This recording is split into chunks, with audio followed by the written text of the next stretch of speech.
vous l'aurez sans doute remarqué, depuis quelque temps, la barbe est de nouveau à la mode. Une mode cyclique en fait, hein, parce qu'elle a été interdite sous la Révolution, quasi inexistante sous le Second Empire, mal vue même à partir de la Seconde Guerre mondiale. Pourtant, elle était prisée sous la Troisième République, mais aussi dans les années 1920 et durant le mouvement hippie des années 70. Alors, pourquoi le retour de cette mode? D'où vient-elle? Eh bien, à côté des réponses avec Arthur Deveil qui nous attend au salon Arthur et John Barbershop. C'est à Saint-Étienne. Bonjour Arthur Deveil. Et tout d'abord, un petit mot. Pendant la préparation, les essais de duplex, toutes les filles étaient devant l'écran et elles m'ont dit « Ah, il est beau !» Voilà, c'est transmis le message. Alors, pour dire que vous êtes coiffeur-barbier avec votre associé Jonathan Vial, vous avez ouvert votre salon il y a un petit peu plus d'un an et demi, rue Léon-Notin, donc à Saint-Étienne. Ce retour de la barbe, il date de quand en fait? Bah, on va dire que la barbe est revenue depuis bien deux ans maintenant. On la voit de partout, hein. Aujourd'hui, vous la voyez dans la rue, sur les grands petits écrans. Vraiment, elle est présente de partout maintenant. Ouais. C'est vrai qu'on la voit aussi, surtout dans la pub. J'ai remarqué, vous n'avez qu'à faire un comptage dans les pubs, il y a des hommes barbus quasiment tout le temps. Comment est-ce que vous l'expliquez, vous, ce retour de la mode de la barbe qui vous arrange bien d'ailleurs? Bah aujourd'hui, je pense que l'homme aime prendre soin de lui et je pense que c'est le service barbier justement. Je vois nos clients qui viennent chez nous viennent pour passer un bon moment et en même temps justement pour se rendre beau. Donc c'est vrai que c'est le retour quoi vraiment. Alors, en fait, plutôt que de parler du retour de la barbe, on devrait plutôt parler du retour des barbes, parce qu'il y a plusieurs styles, plusieurs courants. Oui, voilà, exactement. Aujourd'hui, vous pouvez avoir différentes tailles de barbe, hein. Porter une barbe 2-3 jours, comme elle a été très tendance et qui a qui plaît beaucoup aux femmes aussi.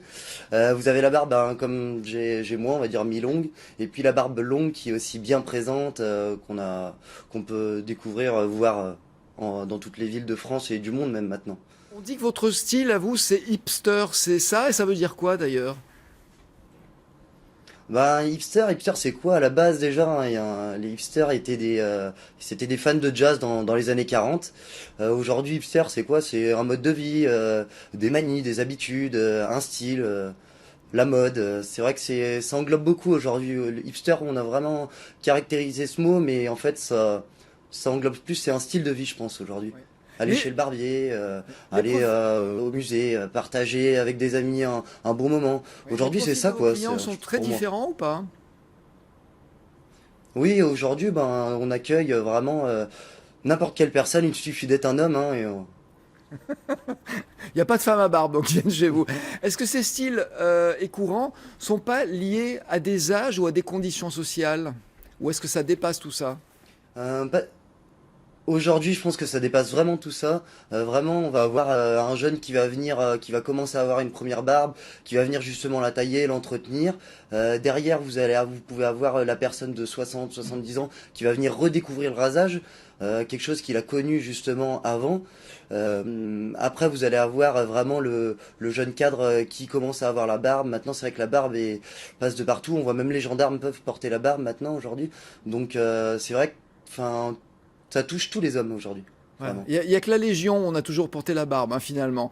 Elle avait quasiment disparu en France, contrairement à l'étranger. Ouais, c'est vrai, ouais, ouais, totalement, hein. Pour prendre l'exemple des pays nordiques, il y a toujours eu des barbiers. C'est vrai que nous, les barbiers sont en France, il y a eu une perte parce que forcément, déjà, on n'apprenait plus en école de coiffure. Donc là, depuis 2 ans, vous avez le retour on appelle ça l'entretien pilofacial qu'on apprend justement à l'école de coiffure. Donc taille et rasage de la barbe. Donc voilà, le retour est vraiment présent maintenant en France grâce à ça aussi. Vous avez été le premier à ouvrir à Saint-Étienne. Aujourd'hui, je crois que vous êtes trois. C'est un savoir-faire qui s'était un petit peu Ouais. perdu. Et est-ce que ça a été difficile justement de le retrouver, de l'apprendre pour vous? Bah, aujourd'hui, c'était difficile de trouver des formations il y a quelques temps. Moi, j'ai démarré ma formation sur Lyon et dans l'équipe de coiffeurs avec qui je travaillais, il y avait un coiffeur homme justement qui était spécialisé justement dans la coiffure masculine et le rasage et la taille de la barbe. Donc, j'ai pu faire mes premières armes justement en observant, en apprenant avec lui. Ensuite, j'ai été, je pense, assez autodidacte. J'ai beaucoup appris aussi tout seul. Et dans l'échange aussi avec mon associé.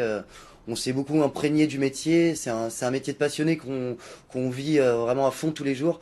Donc, du coup, on apprend rapidement après. Ouais. Alors chez Quand vous, on on aime, c'est vient vrai se qu'on faire apprend rapidement. raser, ce qu'on appelle le rasage à blanc, hein. Là, c'est pas pour les barbus. On vient Le aussi rasage à entretenir l'ancienne, ouais. sa barbe, évidemment.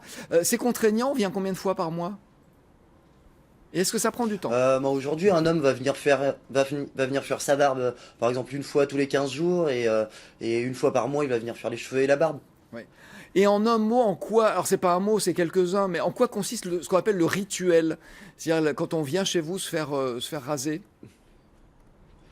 Voilà, bah, le rituel, en fait, on va dire que c'est un soin complet en rapport du coup avec la barbe ou le rasage. Donc, il y a on utilise du coup différents produits. Bah, tout d'abord, le rasoir avec lequel on va raser pour tout ce qui est définition.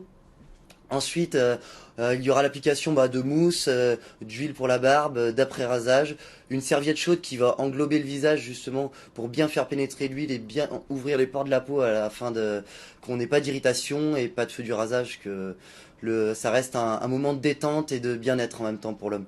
Voilà. Et puis je sais que le coupe-chou, ce qu'on appelle le coupe-chou, c'est-à-dire cette lame a changé et qu'aujourd'hui il faut pouvoir justement la changer chaque fois pour des questions d'hygiène. Merci beaucoup Arthur Deveille de nous avoir accueillis chez vous. C'est vrai que vous avez un salon magnifique. Merci de nous avoir parlé de ce métier Merci à vous. qui réapparaît donc. Et écoutez, je croise les doigts pour vous pour la suite. On va